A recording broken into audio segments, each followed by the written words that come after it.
You know what I'm saying? I'll suck a couple dicks for $5 million. Yeah. What's your price? Scared. What's your price? Like if somebody walked in right now and was like, "I'll give you," and don't be like, "Oh, $5 million," because we all know that, like, right? You know, it's no. I try and this is a safe space. I try and frame it as like in reality as I can, but I don't know. I mean, like, I'm picturing a dick in front of me, right? Mm-hmm. And for me to put my mouth on it, bro. Yeah. For me to really put my mouth on it and do I have to, is it to completion? No. I mean, no. Not to completion? So. Okay. Let's set up the parameters. Okay. Nobody knows. And, I get, not to completion, no. Oh, 10,000 probably. Okay. What about to completion? Not to completion. I'll fucking put a dick in my mouth if it doesn't have to explode with hot semen. I'll take 10 grand. Okay. All right. What about to completion, but he doesn't bust in your mouth though? Where does he bust? I don't know. Not in your mouth. Just, I don't know. You have like a rag for him or something. No, I don't know. You have a rag for him. I don't know. You're getting way deeper into this than I wanted to. Well, I'm trying to base it in reality. Okay. Maybe like 100 grand. 100 grand. 100 grand. 100 grand's life-changing amount of money. Yeah. Because I'm not like in debt where that like I needed that 100 grand for something else. Like I could take that 100 grand and just straight invest it. You know what I mean? Like I'll take a load on my chest for that. Okay. All right. Fair numbers. Well, all right.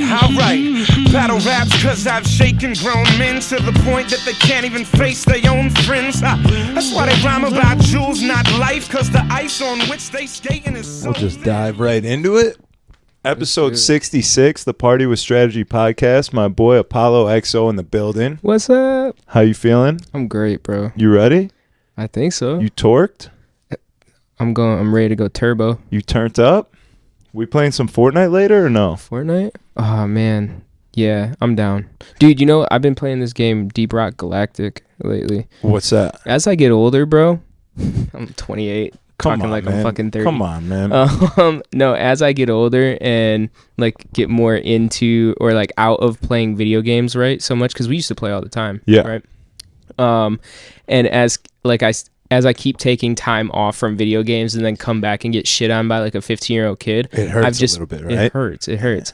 But it also has made me just move into games where I can just like sit in a chair like this and just enjoy the game. Be more relaxed. Instead of being all like this and fucking, just like yelling at my friends. 100%. That's why sometimes I like Rocket League more than Fortnite because it's much more relaxing. You get like 100%. Especially when you get high too, is when you get high and play Fort or like any sort of shooter, when you die, it's almost like you're really dying a little bit. Like you get so locked in. Yeah, I think your brain like computes it as you're dying a little bit. Like there's this stress level. You know what I mean? Yeah. You get turned up.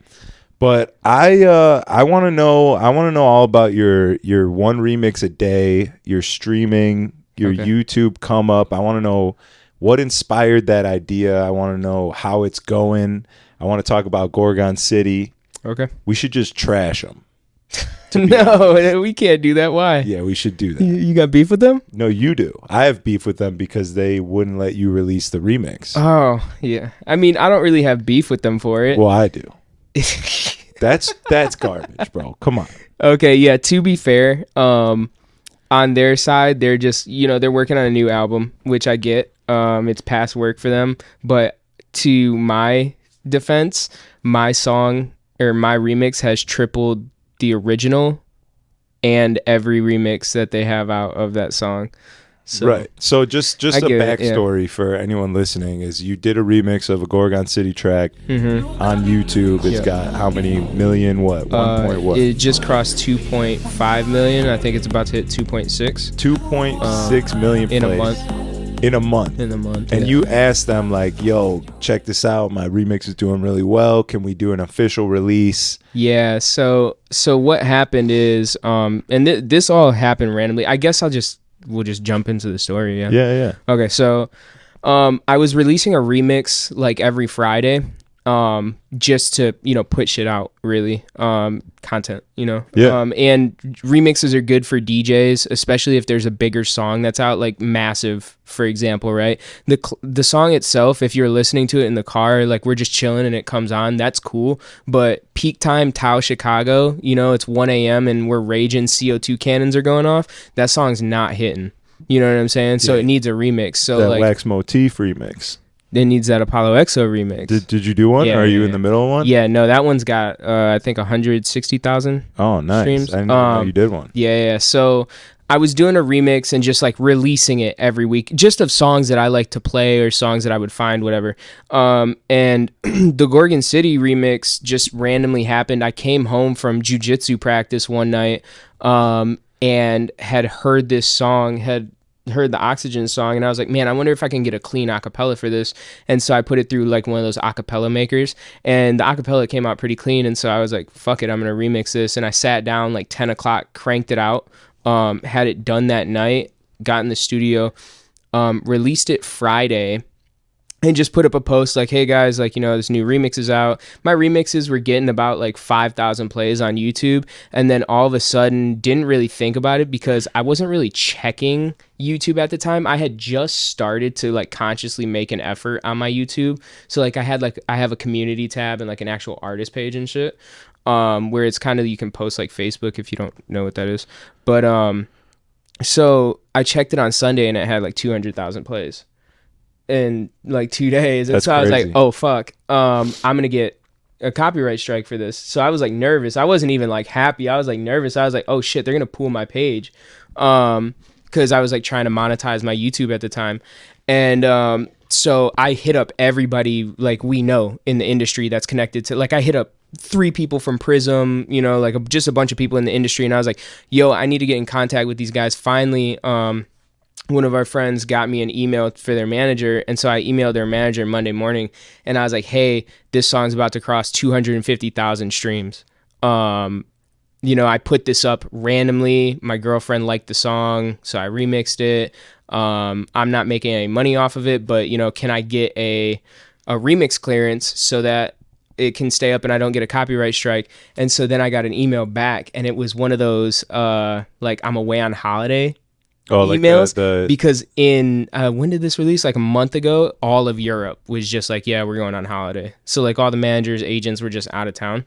And so in the email, it said like, it's about to cross 250,000 plays. And then he emailed me back, like actually him emailed me back like a few days after that, maybe like 4 days after that. And he was like, hey, like just checking in on this. I don't know if we can release it as an actual remix, but keep me posted on numbers. And I was like, well, it just crossed 1 million streams. So, and then they hit me back and they were like, oh, well, like send us originals if you have them. So it kind of worked out for me. I had a bunch of labels hit me up and reach out, but nobody else. It was weird because I was like, dude, I got 1 million streams, and like, that's only cool for me. Yeah. You like, and YouTube is such a different world that people don't even really know what's going on there. Like your general fan base or like people that from Instagram or whatever, like they're not really checking YouTube to see what's going on there. So I feel like a lot of people don't even know, you know what I mean? When Heavy is the one that actually told me that story. I was talking to him, I was playing Fortnite with him or something. I was like, damn, that's fucked up, bro. They should have hooked him up, you know what I mean? And they're from Chicago, right? Well, they're from the UK, but one of them lives in Chicago because he married a girl that is from here. Okay. So he lives here now. Okay.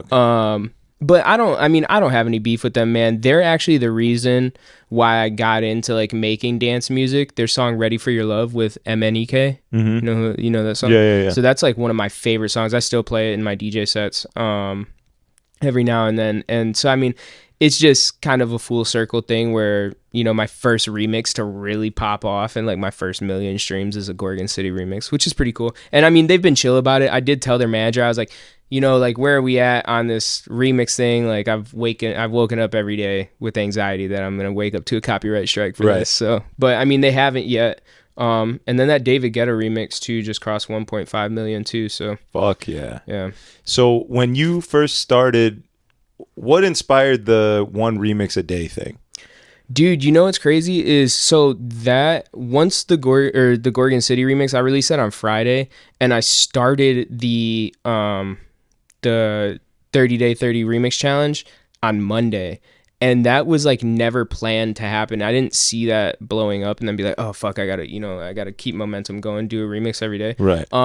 It was really just to see if I could fucking do it. Just like to challenge yourself. Just to challenge myself, and like when you do something for 30 days, you get addicted to it and it becomes a habit. So like now I am literally addicted to making music every day, to doing something every day. And I can finish a track a track front to back, fully done, if I really lock in under 2 hours. That's fucking, like, that's what that did for me. Yeah. I mean, that's like hitting the gym. It's like training, jujitsu or something. You do it every single day for 2 hours and all of a sudden you're fucking incredible at it. Yeah. Like it's the discipline, it's the consistency, it's all that. I love that. That shit, like when Heavy told me you were doing that, I was like, fuck yeah. Hell yeah. Like these questions I generally wanted to ask you, but I wanted to wait for the podcast, Yeah, so I actually still haven't done a breakdown or anything, because I've been doing the vlogs too, and like, so real quick, going back to what you said about like YouTube being a completely different platform, I don't think a lot of people realize that, and like how true that actually is, because I have 21,000 subscribers now. Yeah, that's on huge. YouTube, and none of those subscribers are over on my other shit. So like I'm posting all the time on my YouTube and nobody else knows. So like fuck, I completely just lost my train of thought, bro. Jiu-jitsu brain. I got a question. Okay. When you started before the Gorgon City remix, how many subscribers did you have? I had 100. I think like 150. Maybe. 150 subscribers. Yeah. And in less than a month, you're up to 20,000. Yeah. Just like that. Yeah. Just from setting a task. Yep. And completing that task every day. Staying consistent, doing the remixes, you're streaming on YouTube, you're doing the vlogs, and just like that, you're at 21,000 subscribers. That's insane. Yeah. It's only up from here. Yeah, it is pretty nuts. One thing I did find myself doing though was thinking like, well, fuck, how do I make my next hit? Yeah. Yeah. And that's a little like, that's kind of pressure in itself, because like you do want to make like of course I want to make another song and I want it to go to like 5 million, but like really me and Big Once, Big Once has a studio right across the hall from me, and so he's been in my studio like every day, just shooting the shit, whatever, and we were talking about that, like, man, like, how did this remix blow up? Like, what do you think, happened? Did somebody repost it? And I can see, because YouTube has the best analytics because they're owned by Google. And so you can see where literally every stream comes from. So nobody big, like nobody like Kylie Jenner reposted it, or like no huge blog picked it up. It was just the consistency, and the YouTube algorithm just fucking caught like one time, and that's what it was. Yeah. But yeah, dude, the 20,000 subscribers in a month is crazy. But also too, now I was just looking at my analytics, like everything blew up so fast that it's like the analytics, slowly the numbers down. are actually declining because I haven't had another song with 2.5 million plays yet. So that's the part of the game that I hate the most, actually, is when something is successful, you then like try and pick it apart and see what made it successful, and everything you do from then on out, you're trying to do that. You're like, okay, this remix was 2 minutes and 30 seconds. I got to make the next one 2 minutes and 30 seconds. Yeah. This remix did this. You know what I mean? And you're like trying to do everything based off of how successful that one was. I can relate to that. I hate that part of the game. It's like you want to just create, right? You want to just make music, create remixes, and just release them. But also you want them to get as many plays as possible. So it's like yeah, so that's with the 30 days 30 remixes thing too, since it was already planned, like I didn't really feel like I had to like make oxygen every time, right? Because I told people, and I would say on my stream, like, hey, like, you know, most of you guys probably found me because of my Oxygen remix or my David Guetta remix. You know, this is just pretty much the gym exercise for me right now. I'm just doing this for practice. Like, I'm not doing it to impress anybody. I'm not doing it to put the remixes out. Like, you know, I released them every day, but even halfway through, like, I stopped uploading them to my SoundCloud, you know, just because it was a fuck ton of work, bro. Like, I would get the remix done pretty much in like roughly 3 to 4 hours, right? But then I would like sit and mix it live too, like on stream. And then I would do like the cover art and everything and upload it. And by the time, I think the first week, all the streams were like 8 hours. I was ready to blow my brains out, bro. Yeah. Every day. Like, so it was literally just taking over my life. But yeah, I mean, I would tell people like, yo, this isn't for anything other than to practice doing remixes and getting good at producing. So. And the streaming, you feel like holds you more accountable to doing it? Oh yeah, right? Yeah, for sure. Because I can't just sit there and be fucking around like, you know, looking at Instagram because I got, you know, 300 people watching me make this song, and if they're just listening to me too, like EQ a snare, like you know, for like 30 minutes, then it's dead. You could actually see viewers drop in like real time when you're doing the mixing, because you're just soloing one sound for so long sometimes, and you're just like, that's not interesting to a non-music person. Yeah, I actually when you and the No Good Boys streamed, I was editing a podcast clip with you guys on in the background, and I really enjoyed that. Yeah, because it was like I'm not fully locked in, paying attention, like waiting for something to happen.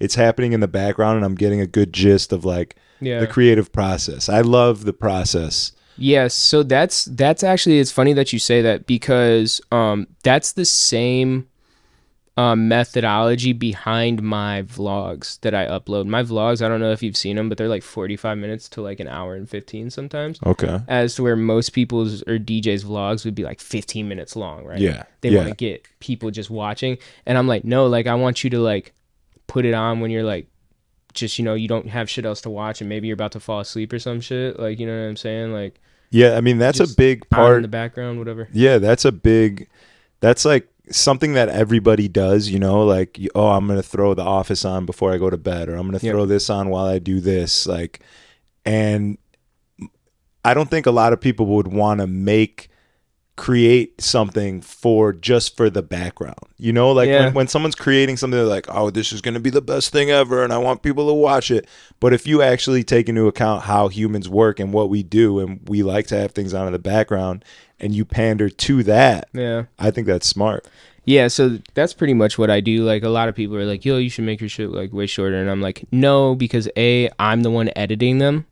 So like, to sit there and actually edit, like to edit an hour-long video is much easier than editing a 15-minute video, right? And like, these videos this next one that I'm dropping is over a whole month. And it's got like the Swedish House Mafia gig. It's got, you know, I think Black Coffee, or like, it's just got a bunch of shit in it. So it's definitely going to be like an hour and 15 minutes. But like, you know, when you're editing a whole week's worth of content into a 15-minute video, you kind of lose some of the fat, but you know what I'm saying? But sometimes the fat is good. Like, you're not just seeing like this persona. I don't feel like I really ever put on like an Apollo persona, right? But like, you don't just see me and you shooting the shit about like our favorite Starbucks or like our favorite Starburst flavor. Like, you know what I'm saying? In a 15-minute video, you're not going to see that. And I feel like people want to see that extra shit. Yeah, there's definitely, I mean, there's on the internet, bro, there is a market for anything. Yeah. Literally anything. Like, if you build it, they will come type shit. Yeah. You know what I mean? Oh, 100%. So I fuck with that. I fuck with that, like, that mindset of making something that is meant to be put on in the background rather than I'm the superstar and I need everyone to watch this and hold everybody's attention. I got to make sure that I cut this out and get straight to this because people are losing, like. Yeah.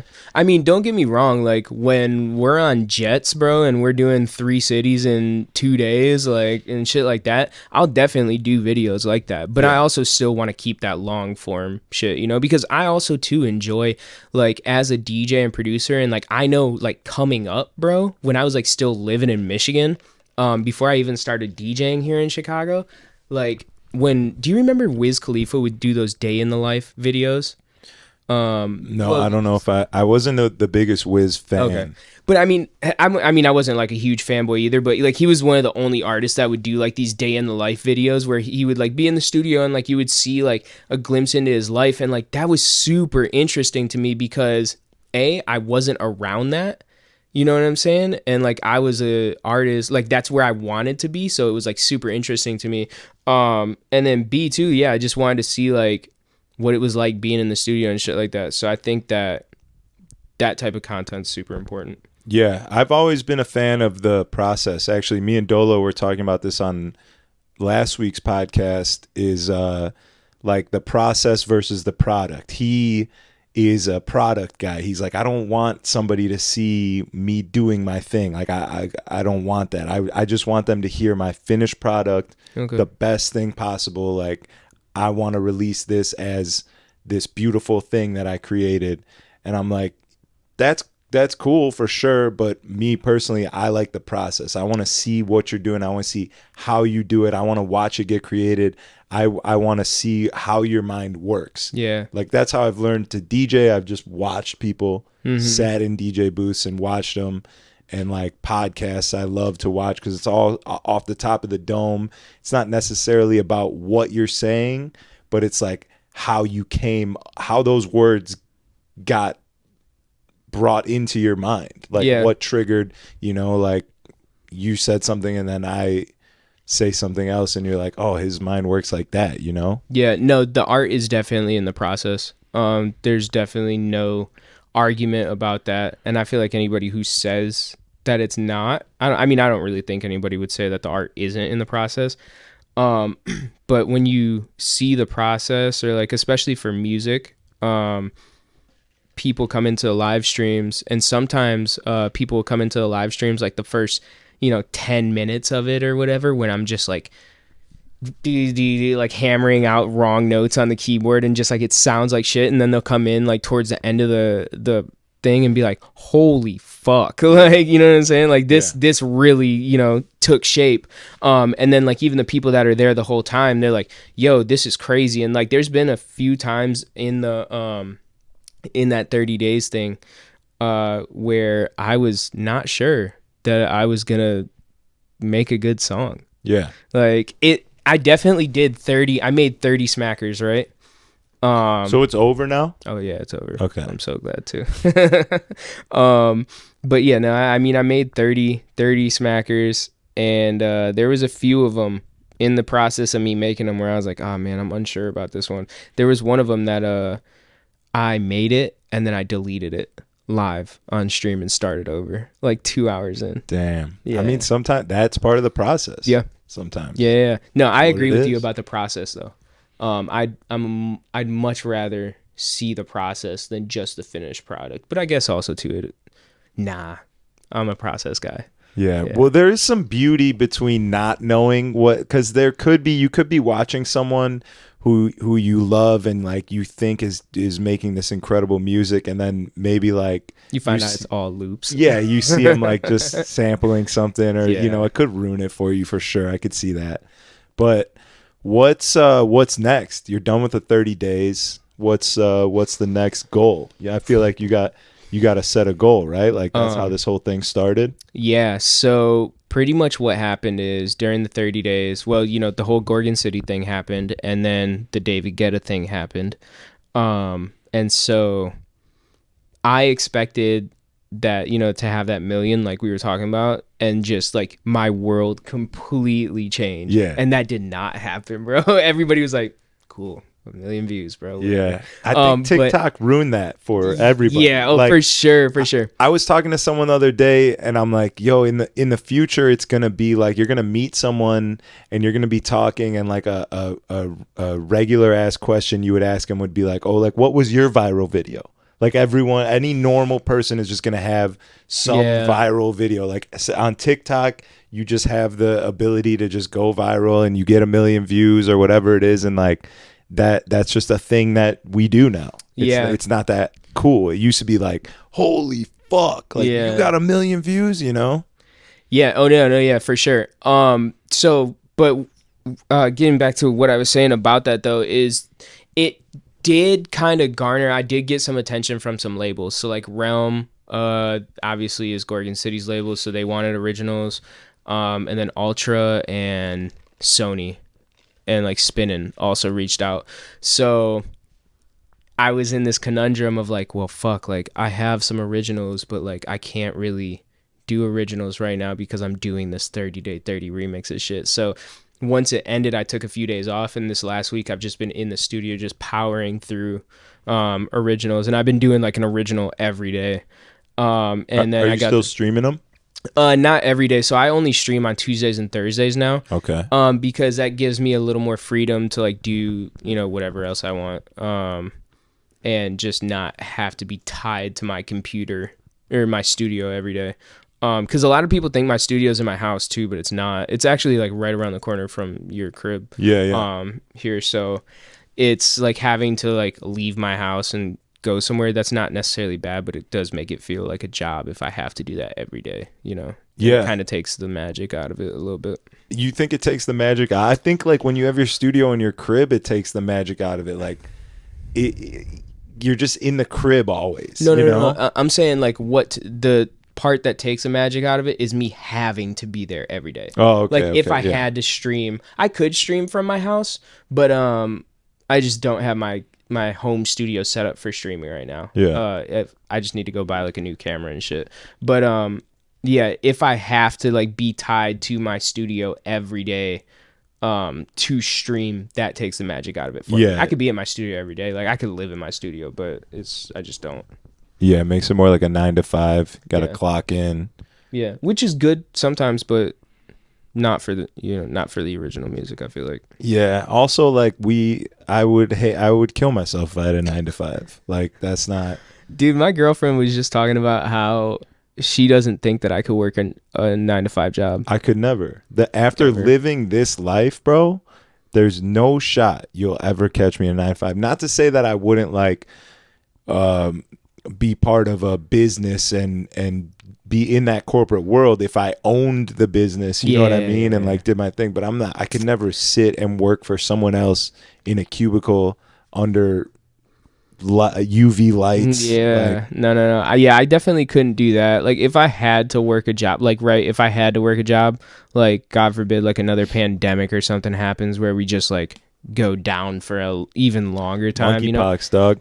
Ebola, bro. It's coming back. You see that there's a new outbreak in Uganda? Nah. Yeah, there's a new Ebola outbreak in Uganda. Hell yeah. Bro, I'm ready for lockdown. Fucking I'm North Korea's firing missiles over Japan now. Like, dude, it's fucking nuts out there, man. I'm going to be honest. I'm ready for another lockdown. In the moment, it sucked. You're like, holy shit. But looking back, I fucking jagged that whole opportunity, bro. Bro, yeah. I mean, that, but also video games, like we were talking about earlier, there's never been a more fun time playing video games than lockdown. Yeah, bro, that's true. Because there's always a piece in the back of your mind when you're playing a video game like, well, I could be doing something more productive. Oh yeah, for sure. During lockdown though, it was like you were a good person. If you just sat in your crib and played video games, you were a good person. You're not spreading the disease. You're not outside being bad. Like, you were praised for that. It was amazing.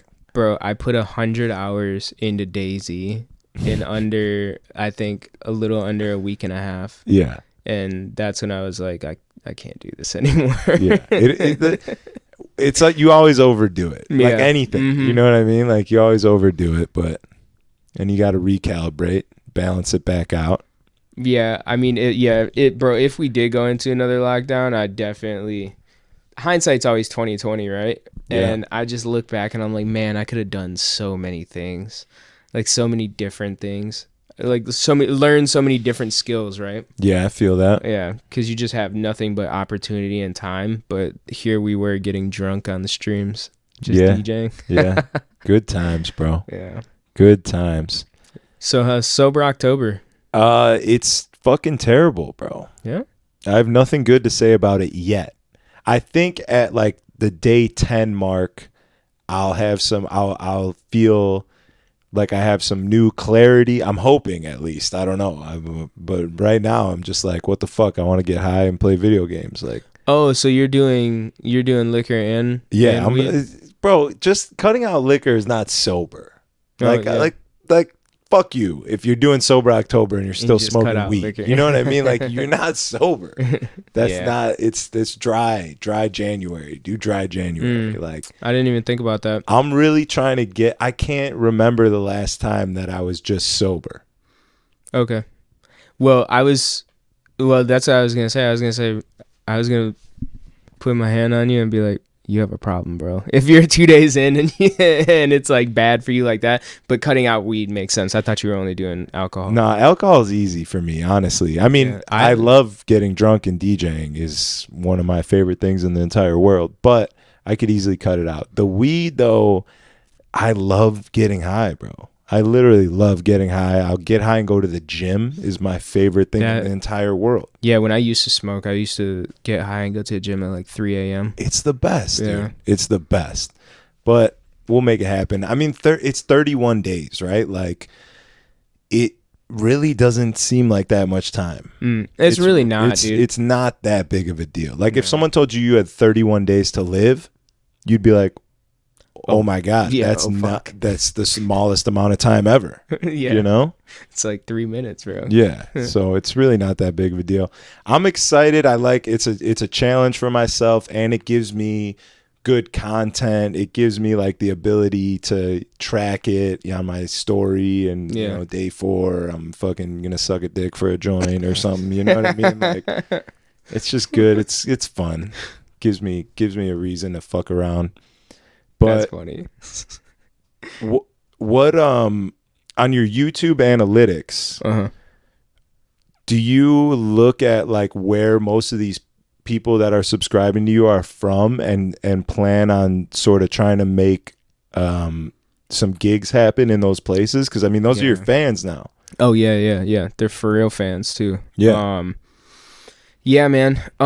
Most of them are from overseas. That's why I was originally streaming at 3 p.m. every day, and then I moved it up to noon, or moved it down, up, whatever. Moved it to noon because everybody is usually about 6 hours ahead of us.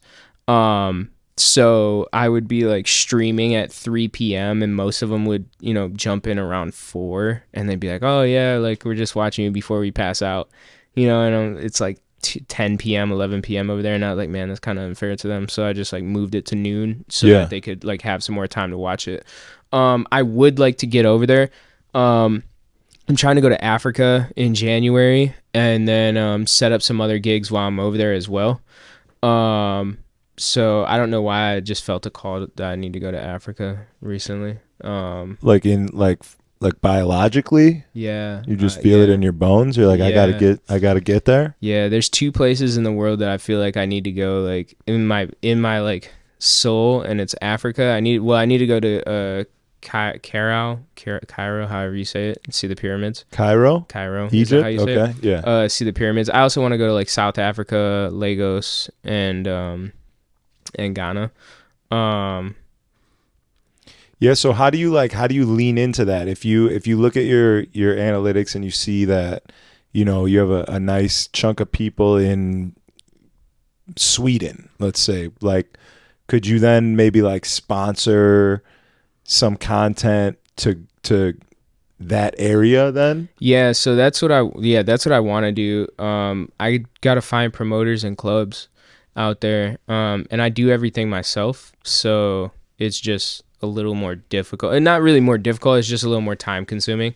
I actually write out a list like you do, like on paper. The to-do list that's must, bro. Yeah, that's like doing it on my phone isn't can't do it on my phone. It won't get done. I try and stay off of my phone as much as possible because I'm on it. Like, there's no doubt that I'm gonna be on it too much. So anything I could do to not be on it, I like. Yeah.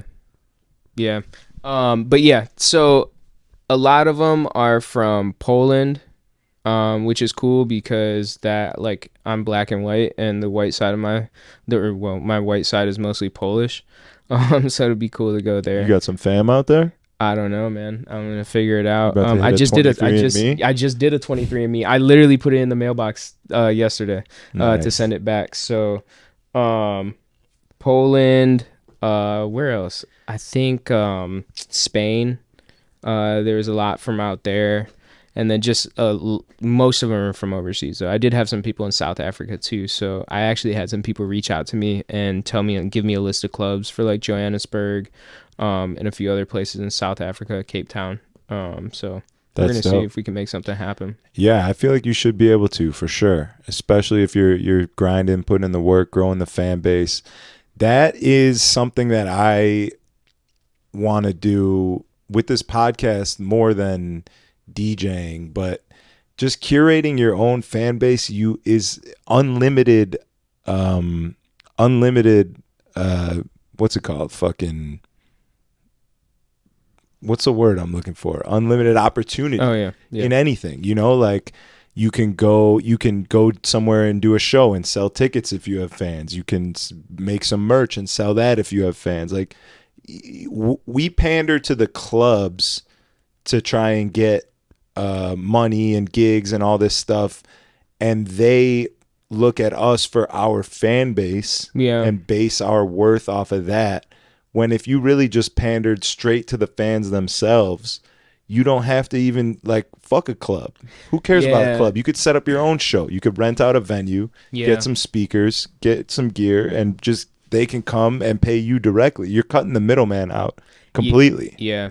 That's what I like about the switch from being an artist or like from being an open format DJ or just like a DJ that, goes and plays other people's music in clubs to being like an artist DJ. Yeah. And no disrespect, if you do, go play top 40 clubs, whatever, that's your lane. If you really like to do that, that's how I started. And I think I dominated the city doing it. Well, Zach lived here, so he kind of dominated, but I dominated a little harder. But no, I'm kidding. But if that's your thing, I'm not shitting on you at all, but definitely the vibe is to become more of an artist DJ and get that fan base and everything, because then too, like, even I saw a DJ post like there was a DJ at Prism recently, I think Tin Liquor or somebody like that. They're more of like the artist DJs from Ajuna Deep, and they were like, hey, they posted something. Their fan base had some problems at the club, whatever, and they were like, hey, we're working to like get this figured out. Like, we heard that there was some issues, and like if you're a top 40 open format DJ and like somebody's like, oh dude, I had issues like getting in, you're like, sorry bro, like I don't know what to tell you. Like, you have no pool there. I mean, I see what you're saying, but I also think that even if you are a DJ, like a top 40 DJ, like I don't see myself being a producer. Right. I'm just an open format. Like, I am a nightclub DJ. That's what I fucking do. And I think that you could even still build a fan base and use the same tools and everything to become a somebody who has their own fan base rather than just somebody that's playing at the club, even if you don't make music or anything, like, but you got to get on the internet. You got to have a personality. You have to have something more. But it doesn't have to be that you're an artist. You know what I mean? Well, I was just saying artist DJ. Like, that's still like kind of like an artist DJ to me. I guess artist personality. DJ, that's what I meant. Yeah. But no, I agree with that. Kind of cutting out the middleman is definitely the wave. It is a little harder though than it's just saying, because you're like, man, well, I have the 20,000 subscribers, but like, how many of those are actually fans? Right. Yeah. But I mean, you got to you just got to keep building it. I mean, you're definitely on the right road. You know what I mean? 20,000 is a fucking strong number, but it's only up from there, know? Yeah. My goal is that I want the YouTube play button. You get it at 100,000. The plaque? Mm-hmm. Yeah. That'd just be cool to have. Hell yeah. Yeah, it's also surreal to me too still, because like a few days before Oxygen like popped off, before I released it, I remember Roxy and I were just like sitting at the crib, and I was watching a video just on like YouTube and like the algorithm and like how to upload and shit like that, and how thumbnails, like title and thumbnail, are really important. So a lot of YouTubers, if you're a YouTuber that just makes like content, kind of like Mr. Beast, right? Oh yeah. If you're that type of YouTuber, not necessarily like an artist, like I am, your most important things are your title of the video and then your thumbnail, and you make your video around your title and thumbnail. So those are the first two things, and then your videos after that, right? Because like those are what people are gonna click on your video for. So I was just watching videos like that, and I was like, damn, this is crazy. And I remember pausing the video and being like, I want to get really good at YouTube. Yeah, like that's an art in and of itself. It's an art in and of itself, and it's the biggest platform in the world. That and TikTok, you know? Like if you're popping on YouTube and TikTok, fuck Instagram and definitely fuck Facebook, bro. Like, you know what I'm saying? And here's the thing is that a lot of people, I think, have fucked up, because I base my model for like my Northern Star off of these podcast guys that I love. And there's dudes that they drop an episode every week and they get like 30,000 views on it, which if you're just a regular person looking from the outside, you look at 30,000 views and you're like, it's not a million, it's not 10, you know what I mean? You look at 30,000, it's like, yeah, it's a lot, but like, who are these guys essentially, you know? But all these podcast guys have Patreons where they'll release an extra episode a week on the Patreon, and it's usually a little more spicy, and they talk more shit and get a little more crazy, and it's $3 a month to subscribe. Yeah. And if you have 30,000 people regularly watching your video a week, and you can get 10,000 of them, which is low. I think most of these guys have most of their fan bases on their Patreon, because it's $3 a month. Who gives a fuck about $3 a month? You get 10,000 of those people, you get $30,000 a month. Yeah, and that's on top of sponsorships too, because like people pay, like those sponsors pay for you to be like, oh yeah, Roca sunglasses, like So having a tight knit fan base that's willing to support you because they enjoy what you're doing, even if you're only getting 30,000 views, is so much more useful in your career than releasing something and getting a million views, and it's just like it's whatever. It's like people watched it, they liked it, but they're not doing anything because of it. You haven't captivated them, you haven't brought them into your world, you know? Yeah, that's smart. Yeah, I never thought about it like that, actually, like doing the whole Patreon thing. Like, I obviously know what a Patreon is, but yeah, I never thought of it like that. Damn, I should set up a Patreon, bro. You want, bro? I'm a huge proponent for that, dude. I have a Discord. Do you have a Discord? I have a Discord, yeah. So that's what I'm trying to get popping next, is my Discord. Yeah. Just because I want people from all around the world and they're just talking to each other. Like I want it to be like not like a mini Facebook, but like, you know what I'm saying? Kind of like that same vibe where like people from all over the world, producers from all over the world can pop in, ask me questions, ask other producers questions, you know, and just do cool shit. Like maybe some giveaways every now and then, or, you know, just fucking hang out and listen to new music and, you know, just do shit like that. Yeah, Discord's huge. Yeah, Discord's super dope. I like it a lot. The internet has given so much opportunity, and you can take advantage of it, bro. Like even getting 100 views on a podcast video is looked at as shitty, but if you really think about it, it's like having 100 people in front of you and you're talking to them. It's a lot of fucking people. Yeah, no, that's you know what I mean. Like, yeah, if there were 100 people here, like in your house right now, we'd be like, bro, we have to get some of these people out of here. Yeah, like, I'd be a little nervous actually. Yeah, so it's all about how you frame it and how you manipulate's a bad word because it's got like a negative connotation, I think. Yeah. But really, it's all about how you manipulate it. Like you got to take advantage of that shit. Yeah, who was it that just talking about if you have 100 solid fans, Nipsey Hussle, right? If you have, is it 100 or 1,000? I think it might be 1,000. But if you have 1,000 solid fans that are willing to pay $10 $10 for something and $10,000, whatever. Yeah. I mean, yeah, dude, it's crazy. It's crazy. There's or if you have one solid fan that's willing to pay $5 million for something, you're locked in, bro. You're locked in. You just got that one rich ass fan who loves you, bro. No one else likes anything you're doing. It's just all trash, but this guy loves it. He's just giving you $5 million a month. You're good to go. Blowjob. You giving that dude though? He wants something as many as he wants, to be honest. Yeah. Yeah. You know what I'm saying? I'll suck a couple dicks for $5 mil. Yeah. What's your price? Scared. What's your price? Like if somebody walked in right now and was like, "I'll give you," and don't be like, "Oh, $5 million," because we all know that, like, right? You know, it's no. I try and it's a safe space. I try and frame it as like in reality as I can, but I don't know. I mean, like, I'm picturing a dick in front of me, right? Mm-hmm. And for me to put my mouth on it, bro. Yeah. For me to really put my mouth on it and do I have to, is it to completion? No. I mean, no. Not to completion? So. Okay. Let's set up the parameters. Okay. Nobody knows. And, I get, not to completion, no. Oh, 10,000 probably. Okay. What about to completion? Not to completion. I'll fucking put a dick in my mouth if it doesn't have to explode with hot semen. I'll take 10 grand. Okay. All right. What about to completion, but he doesn't bust in your mouth though? Where does he bust? I don't know. Not in your mouth. Just, I don't know. You have like a rag for him or something. No, I don't know. You have a rag for him. I don't know.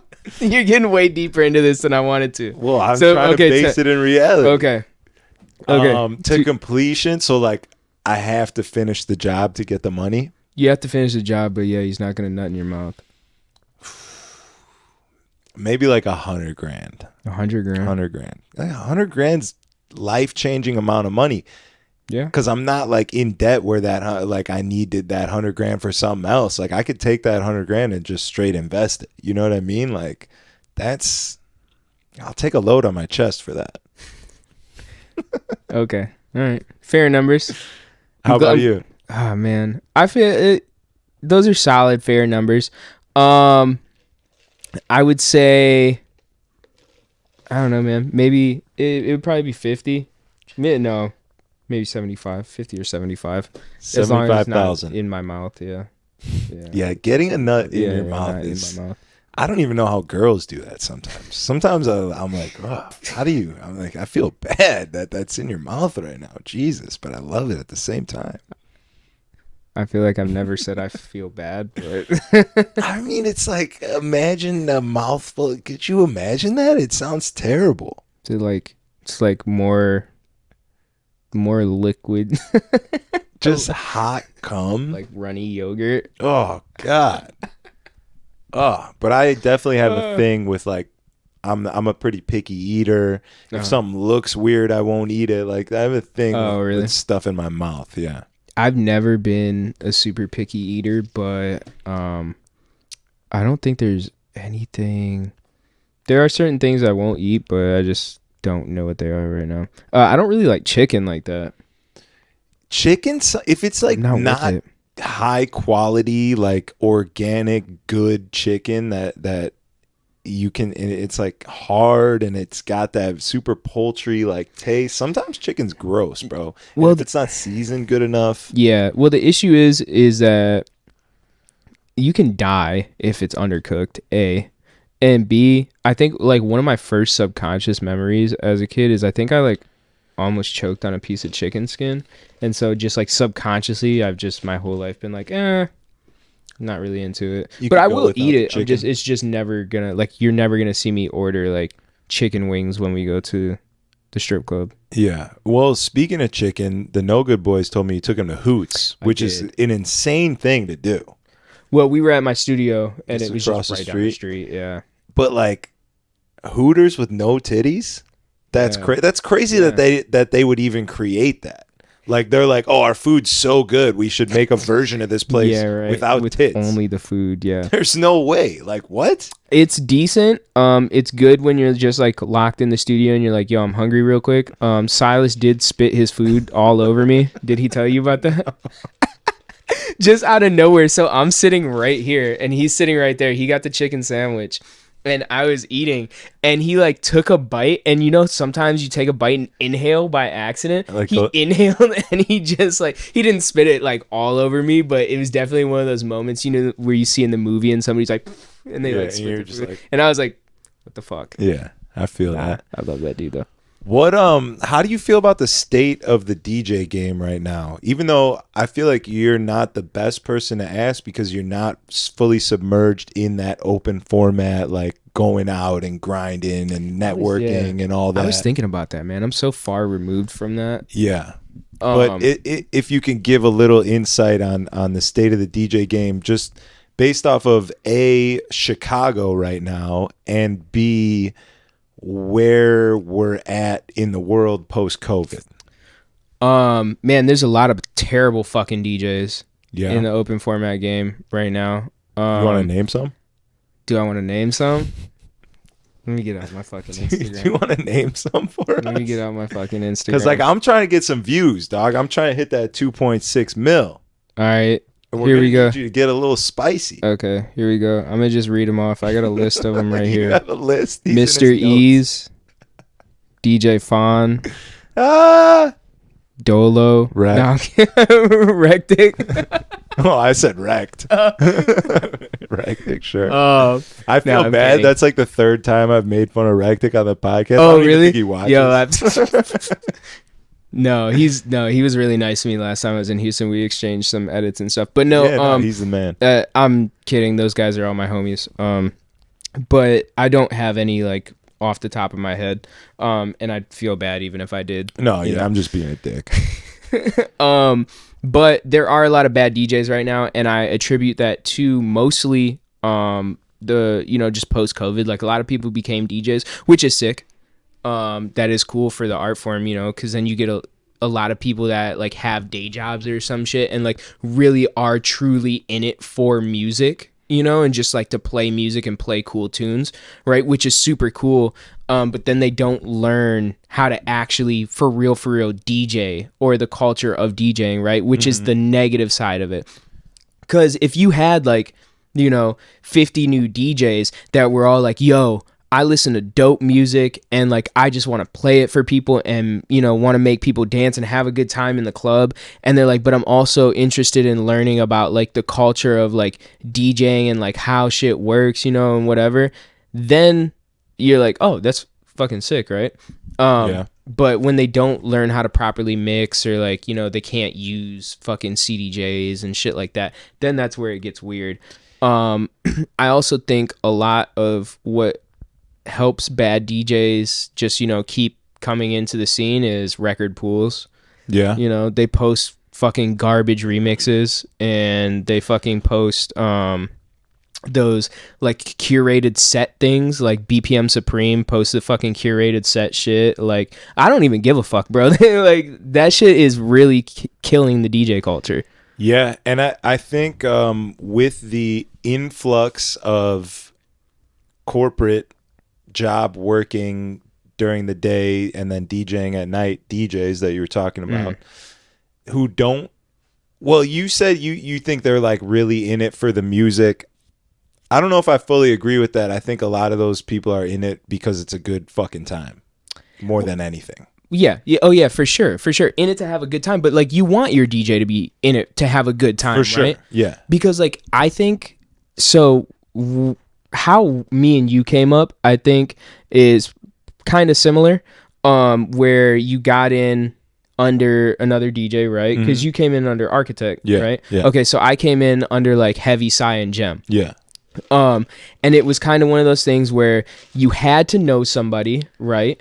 Yeah. And then you had to get into the club and you had to grind. You were playing for fucking pennies, you know what I'm saying? And then you grinded for so many years and then maybe you got to get paid more, and then maybe you started traveling and shit like that. And I think that is so backwards, right? Because it's like, yeah, like you have to pay your dues in some way, but if there's somebody that's really good, like there are some of these new DJs that came in that are like really solid, right? Like fast track them to like the place that they need to be at. You know what I'm saying?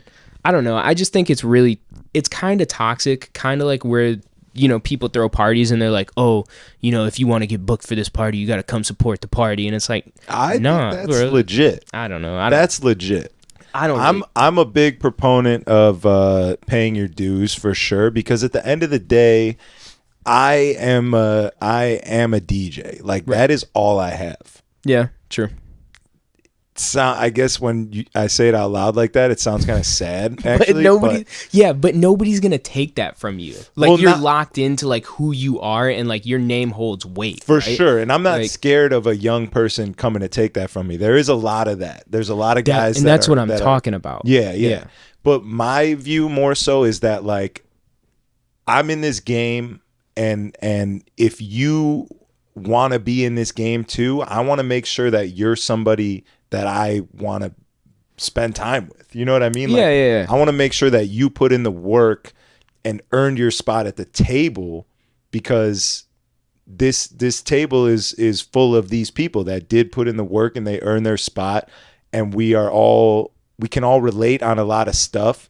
And if you skip that earning part, you're an outcast still a little bit. Like I'm not scared you're gonna take my job, but like I want to make sure that you fit in this into this culture that I love, that has given me everything. You know what I mean? Yeah. I guess what I said earlier, I wasn't very clear on that. I'm really talking about the DJs who are like trying to gatekeep because that's all they have.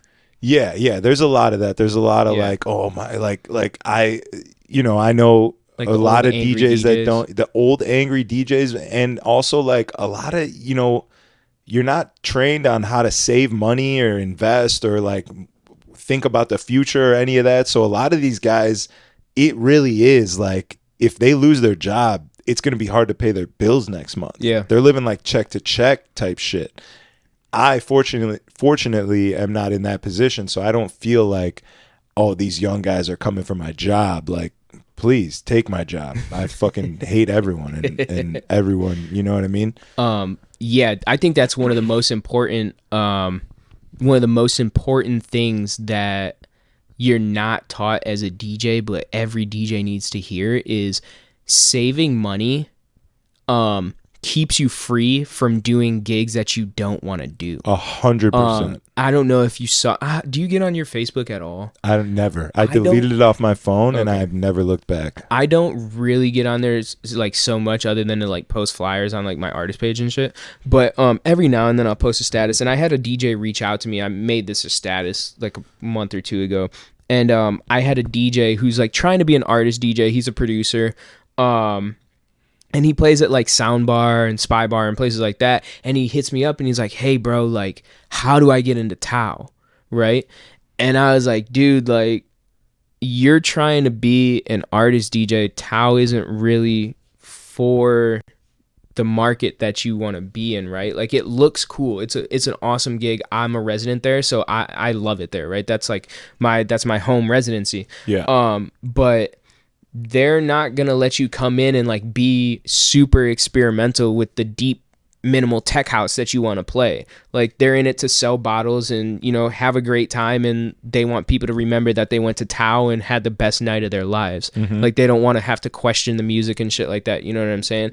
And so like I told him, I was like, yo, like, this just really isn't the gig that you want to try to get yourself into, because your artistry does not fit this gig. At the end of the day, while yes, they do bring Black Coffee and they do bring Swedish House Mafia, they are still a top 40 club. Yeah, and those guys are already established. Like, if this kid establishes himself, then he could maybe pitch himself to Tao, like, listen, you bring me here, it's going to sell this place out. They're going to sell these bottles. Exactly. These tables are going to be booked up. Yeah, but yeah, people will hit me up for support slots like that, and I'm like, yo, like, you don't need to, like, you need to figure out where you want to be and your long-term goal. And and then take your gigs and book your shows off that. Yeah, saving your money and using your money as a tool is one of the most important things in this game and any game that's related. Any sort of creative, like you're building your own brand sort of thing, is you want to be able to start turning down gigs. Yeah. At the beginning, you're like, give me every gig that I can possibly get. Yeah. I want to pack my schedule. I want to do everything. I want all the money. I want all the hours. But to elevate in the game, you 100% have to start turning things down. And when that's how you get your money up, is if someone offers you a gig for your regular rate that you've been working for the last, 2-3 years, you tell them no, like I don't do that for that much money anymore. That's the only way that you're going to be able to get them to pay you more. Yeah. Yeah, that's facts. Yeah, dude, I remember you remember I moved to LA in like 2019 or 18 for like a few months. Yeah. Before I did that, I was playing 7 nights a week, and I was playing sometimes 2 clubs a night, and I wanted to fucking shoot myself. That was terrible. Yeah, bro. It was horrible, bro. The burnout is so real. Yeah. Especially in that in this industry where it's just nightlife, it's partying, it's people being fake. And we're a big city, but we're not so big that you don't go out every night and see different people. Like, you see the same people every night at each club. Like in New York, I feel like maybe you could get away with doing that and like, cross over different groups of people in different demographics. But in Chicago, like, you're seeing the same people every night. Yeah. And even if you're not, I have this thing, I don't know if you have this or not, but I can remember every song I've ever played in a DJ set. Like, if I look at a song in my laptop, I can tell you if I've ever played that or not. And so when you're DJing 7 nights a week, and this is why I stopped doing my live streams on Twitch too. If you're DJing 7 nights a week like that, you start to feel like you're playing the same shit over and over and over and over again. Yeah, 100%. Yeah. That's like a pretty standard fear, that you get when you're DJing, is like, oh, do the bartenders know what song's coming next? Yeah. Like, I gotta switch it up, I remember when I first moved here, there was a girl that I like used to hang out with. She worked at one of the bars downtown, and she was like, yo, this DJ, I know his set front to back. Yeah. And that's when I was like, oh, I can never be that You can't dude. be that guy. I can't be that guy. Yeah, 100%. Yeah, so when I started feeling like I was playing, and I wasn't playing the same set, it was just like I was playing familiar songs, and like everybody knew, like, I mean, nobody else knew that or was like, yo, you're playing the same shit every night, but I felt like I was playing the same shit, and I feel like I'm my hardest critic, so I was like, nah, I gotta cut this shit off. Yeah, but on the other hand of that same topic is like, if you're not playing in the same spot every night, if you're traveling every weekend, if you're going to a different city every weekend, and you have your like patented set where you do play the same songs over and over again because that's the best you could do, you know what I mean? Like, that is how you get the most out of the crowd. That's how you curate the most energy. There's something to be said that it's good. Yeah. You know what I mean? So like, I have one of those. I don't have one of those sets, but I have a. How I do it is because I do travel. I mean, like, not every weekend, but I do travel quite a bit. So I have my first like 3 songs, and then I base it off like how these first 3 songs go. And if they're just full sending those first 3 songs, then I know I can go in. If they're not, then I'm like, okay, well, like, I have to pivot immediately. Recalibrate immediately. But those first 3 songs are crucial. I tried one time to do like front to back like that, and I was like, man, this just isn't me. It's like, because you can never guarantee like how the crowd is gonna react. Never. Right? So it's just like, and even like the bigger DJs that come in, like Swedish House Mafia and people like that, I watch them DJ, and they're searching for songs. That's good. I like that. That's I think there's maybe 1 or 2 DJs that I've seen that like are just like click, click, click, next song, next song, next song. I'm not gonna say who they are. Made out. Yeah. I definitely have certain things that I do in my set. Like, I'll go from this song into this song, most of the time, but then there's always in the back of my head, I have these songs categorized in a certain way to like, let's say I'm coming out of, Beautiful Twisted Dark Fantasy, Kanye, Can We Get Much Higher, like builds up all the energy. And then I'll go into something that starts on a dime. I don't mix it. I don't blend it. I bring it up and then hit it. I'll hit, Drake 0 to 100. It starts on that dime. Those two songs are in their own categories. Like I can swap them out. I know that I can swap that Drake song for something else, but it has that same exact entry and it hits the same. It starts, I can slam it. I sort of... Yeah, they're like interchangeable routines almost. Yeah. Yeah, I remember that we had like a little back and forth on social media a few years ago about, it wasn't like a bad back and forth or anything, but I was talking about how you need to make your, like some DJs need to pre-make their edits. And you were like, or you could just do them live. And I was like, but not everybody has the ability to do that. We talked about that on the last episode, actually. That I still feel like if you can't do it live, the speakers shouldn't play it. People shouldn't be able to hear it. No, you don't think so? If you can't do it live, like... I mean, that's like a remix, though. It's the same thing. No, a remix is there's so much more to it than just like blending two songs together. You know what I mean? Like it's those hype edits where they loop one song and it literally mixes itself. It's something that you can do live, and you don't have to have incredible skill. Yeah, you just have to be able to count bars and match beats, which is DJing. Like, if you can't do that, you shouldn't be playing these fucking edits. I agree. I feel that way. But Primetime actually was talking about how that was sort of like it was like a business model for DJ City. They said, let's take the DJing out of DJing. I remember us talking about that last time I was in Houston. Yeah. I agree with you completely on that. I thought you were talking about all edits in general, and there's a few edits that I've made where I'm just like, okay, cool, like I'm gonna make this an edit because I really want to do this, and maybe it requires 3 tracks. And sometimes, bro, even though my rider says that I need 4 CDJs, I'll show up to a club and like maybe they'll have the 4 CDJs, but maybe they're not linked. You know what I'm saying? Or like just like different situations where I'm like, oh, well, fuck, I have this really cool idea and now I can't play it, even though the crowd would really enjoy it. Right. You know what I'm saying? That's where I make the edit, where I'm like, okay, maybe I might not be able to do this. You know what I'm saying? Just because of a lack of equipment, not on my part, because I'm a good DJ. I could do most of them. Yeah, for sure. But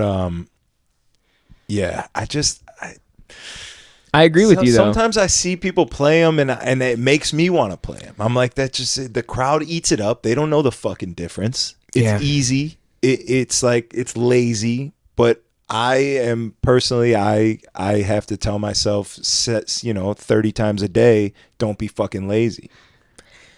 Yeah, man. Did those just shut off, or they just went to sleep? I think I hope it just went to sleep. Just fucking shut the podcast off.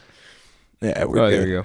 Back, baby. Yeah, but Serato stems. You see that? You see all that new shit? And how you feel about it? I can't fucking wait.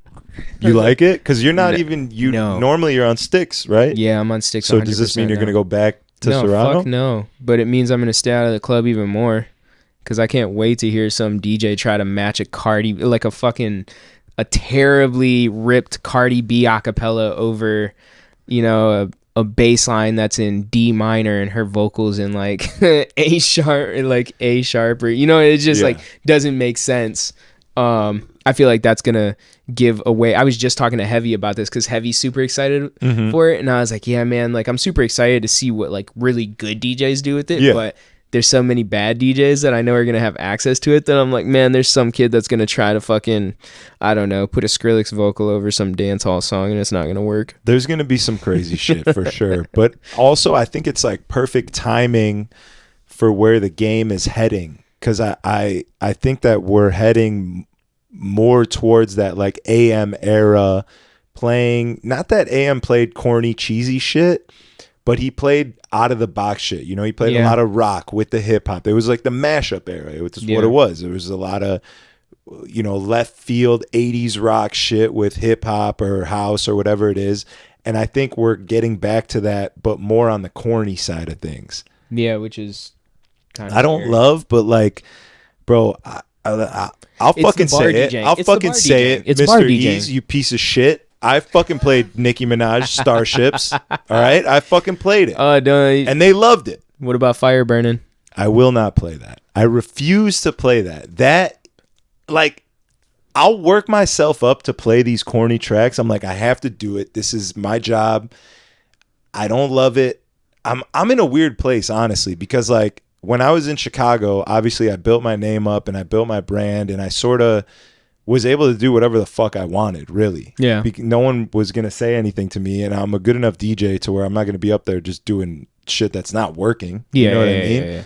But now I'm in a new city and I sort of feel like I'm at the bottom of the totem pole again. I'm like climbing the ladder. I'm just like replaying the whole game and shit.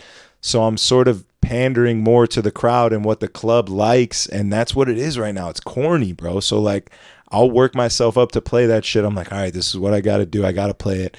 But it doesn't even work that well for me because truthfully, it's like my energy is not backing this track. Like I'm not up there like like I'm playing it and I'm like fuck, you know, and it comes across like that in a weird way. So, and so I'm honestly having a tough fucking time right now DJing, to be completely honest with you. It kind of sucks. Man, that's bro, those party break edits and shit like that, I can't get with them. Or you know what's crazy too, bro, is I can't remember who I was talking to this about. I think it was Big Once. Is you can tell these like editors that like these fucking websites and record pools have and shit like that. You can tell the ones who play like big clubs and like play regularly and the ones who don't. Right. Because their edits are drastically different, and sometimes you'll get a really good edit and you'll be like, damn, this is fire. And then you're gonna be like, you'll get another edit and you'll be like, has this dude ever played in front of people? Yeah, like for sure. This would never fucking work in the club. Yeah. Yeah. Yeah, bro, I'm not gonna lie to you. What you're going through sounds fucking terrible. It's pretty terrible at the age of 32 after having fucking taken over a much bigger city than the one I'm in now. You know what I'm saying? Like, I tried to convince Ease and Taryn to move to Chicago. I would not be happy with that. I know, that's what they said. That's all I got. They were like, "We're Zach's only friend." Those are my only two homies. They were like, we're his only friend. I can't, like, literally, I can't connect with anyone in that city. I feel like I can't even DJ. And I mean, like, even a set that I leave feeling like, fuck, dude, that sucked, I know is still better than 90% of any other fucking just shit DJ. You know what I mean? So I'm not like scared that I'm going to lose my career, but I want to feel fucking good. I want to leave the club and be like, yo, fuck yes. You know what I mean? Yeah. I mean, maybe it's time to come back to Chicago. The homecoming. The homecoming. I can't wait. I mean, I want to at some point, but I just feel like the scene is not there right now. And it's Chicago's on a downward trend. You think so? Yeah. I mean, I with know like so. Club, like the club life or not just really in general? Just in general. Oh, yeah. Like the crime, the city itself, the fucking, just every insane thing that's going on in the world right now. Yeah. Yeah, I don't know.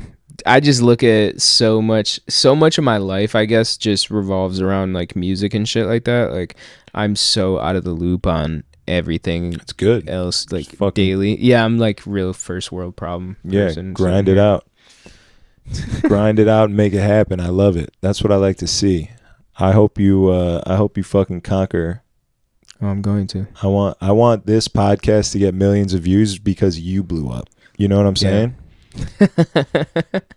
Wait, do you put these on YouTube? Yeah. Oh, okay. Yeah. I'll make some clips we could post on Instagram. Hell yeah. It's going to be a good time. Definitely clip in the dick sucking thing because that's clip hilarious. Clip the fucking one where I call out DJ Fawn and say that he fucking is not good at jiu-jitsu. Damn, wrecked. Bro, next time I come to fucking Houston, me and Fawn, round 2. Rematch? I will let him win the first time. That's what I heard. Yeah. That's what his teacher said. Yeah. I heard that his teacher paid you, actually. He was like, listen, he's got a tournament coming up. I don't want you to crush his spirits. Yeah. Here's a couple honeys. Yep. Just let him fucking Yeah, his school. So I walked in and they were like, yo, you look like a badass. We know you're neck fucking, tats. yeah. We know you're good at what you do. Yeah. We know Fawn has a competition coming up. And they call him Fawn as well. They don't call him Fun. I don't think anybody I know calls him Fun. Oh. Well, I mean, I had this conversation with him on the podcast. I thought that was his name. Yeah. His name is Paul. Yeah. No, yeah, I know his name's Paul. And I was like, no, that's your like American. That's name. it. I'm like, your real name is Fawn, right? And he's like, no. No. I was like, well, what the fuck? That's hilarious. But yeah, so pretty much the story is I flew to Houston on Saturday. I was supposed to fly in Friday, but they were like, yo, and the plan was we were going to roll as soon as I got there. Fly in Friday, roll, and then he'd have the competition the next day. And so his school called me up the night before, well, a few days before, and they were like, yo, we heard that you're coming Friday. You can't roll with Fawn because he has a competition the next day. We don't want you to hurt him. We don't want you to hurt him. Mm-hmm. And then so they were like, but you can come to the competition the next day, hang out with us, get to meet our other athletes and everything, and then come on Monday and you can take a class and then you can roll there. But depending on how Fawn does in the competition, we'll talk to you when you get there and see how hard you can go. Right. And so when I got there Monday, his coach pulled me to the side and they were like, yo, Fawn needs kind of an uplift, so don't go too crazy with him today. Yeah, don't crush his spirits. Yeah, if you can, let him win. But he was talking a lot of shit. I heard he's been talking a lot of shit. He's in these streets, dog, tarnishing your BJJ name. Tarnishing my name. So next time I come to Houston, Fawn's getting tapped. Hell yeah. And then Dolo said he's picking me up from the airport in the lowrider. Did he? Dolo lives pretty fucking far from the airport. I know. I'm trying to make it happen, though. Bro, I've been begging Dolo to fucking see the lowrider since he lived in Chicago.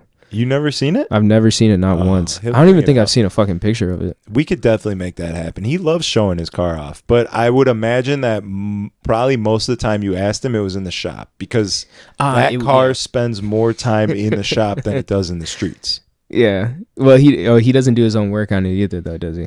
I think he does a lot of it, but then there's a lot of it also that he can't do because he. Oh yeah, because you need like lifts and shit. Yeah. Damn.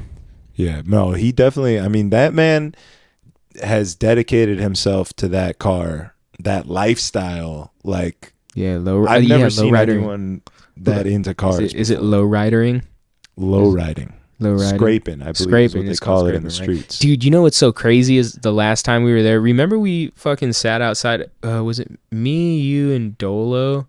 No, Dolo was asleep, bottled. Remember that? Oh, yeah, in the booth. Yeah, and then you and I were outside, right? And we saw that Pontiac with the fucking super wide rims, the pokers. Mm-hmm. Yeah, that was crazy. I'd never seen that before. And I was like, Houston, why is that on a Pontiac? Like... That's so crazy to me. That's H-Town shit. They got pokers on the wheels and they pop trunk. Yeah, I saw that too. One dude was outside Lincoln and he had a Cadillac with the trunk up and it said Lil Ho or something. Right, yeah, it's got a neon sign. So like it apparently like if you pull up on someone, you cut them off. You know what I'm saying? Like you. I don't think you're supposed to hit them with the pokers. I don't really know, but maybe you're supposed to get close and scare them, and then you get in front of them and you pop your trunk open, and it says some shit like "you're a bitch," and then like that's the disrespect, you know. And then like, what do we fight after that, or like what? I don't know. Maybe the other guy's supposed to cut you off and pop his trunk, or maybe they start shooting. I don't even know. Who knows? Bro, if you did that to somebody in Chicago, it's an automatic gunfight. Oh, yeah. They're just going to shoot. You're just they'll shoot their own windshield out to shoot. Yeah, bro. That's crazy. I love Houston, though. I love Texas in general, but Houston's definitely, I think, been my favorite city so far that I've been to. Because I've been to Dallas, Austin, and then Houston. I haven't been to, like, San Antonio or anywhere, but I have been to, like, outskirts of fucking Texas A&M. for a college party, and that was pretty wild. Yeah, it's a good time. It's not. I mean, I talk a whole lot of shit, and that's really just what I do about anything and anyone. If I like you or love you, I love to talk shit. So I definitely talk a lot of shit about Texas, Houston, but I'm still there. So it's obvious that there's something keeping me there, you know? Is it the big booty Latinas? No, I don't get any. I get no pussy in Houston. That's a lie. Zero pussy in Houston. It's. I'm telling you, like, I can't connect. Like, I'm an idiot a little bit, and I say wild shit, and like that works here. It does not work there. Yeah, you have to be like cool. It's all about being cool. Midwest girls are different, bro. Yeah, they're way better.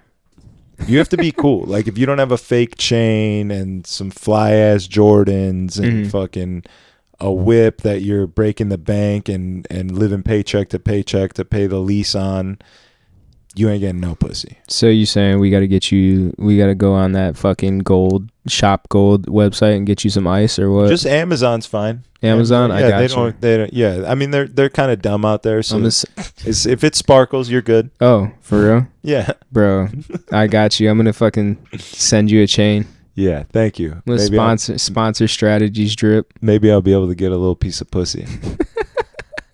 The boob tattoo doesn't work? Nah, they don't. They're not into it. Like, out here, the more of an outcast you are, I feel like the better you do. The less you fit in, the more cool you are, sort of. Over there, you have to like really fit in. That's so weird. It sucks, dude. It's terrible. Texas is damn. But yeah, where we at? Like hour 15. You got anything else you want to say? We usually do an hour. I think this was a fantastic episode. Thank you for joining me. No, thanks for having me. If you're on the YouTube, make sure you subscribe to Apollo XO. Subscribe to the Party with Strategy podcast. Drop a little comment. If you're an Apollo fan, let us know you watched, you joined up, you heard what he had to say. And if you're a Party with Strategy podcast fan, stop being a little bitch and drop a comment. Help us with the algorithm. You know what I'm saying? All it takes is to enter the wave of the algorithm. Once you're in it, you could hit 2.5 million views in a month. Just set us off. You know what I mean? All it takes is one. Where should tell them what socials to follow you on or whatever commands you got? Oh, word. Yeah, if you want to follow me on my socials, everything is at I'm with Apollo. So yeah, go head over to my socials. If you do, you do. If you don't, you suck. Is that your YouTube too? YouTube.com/I'mWithApollo? I think that's Apollo XO because YouTube wouldn't let me change it after I had already said it. But yeah, that's YouTube is Apollo XO. Just type that in, you'll see me. I'm pretty famous on YouTube right now, so hell yeah. it'll be the first thing that pops up. Let's go, champ. And let's fucking keep it going. I want to host a stream next time I'm here. I think we should do that. Yeah, that'd be cool. You make some music and I'll fuck around and talk shit to the people on the mic. That'd be sick. That'd be fun, right? Yeah, that would be actually super sick. I think we should do that. And I'm going to try and bring the No Good Boys back too. Dude, people loved the No Good Boys. The fiddle specifically, Tanner on the fiddle. Yeah, the kid's an animal. He can play anything. Yeah. That was a sorry, we'll get out of here. All right, thanks for joining us, and see you next time. Peace.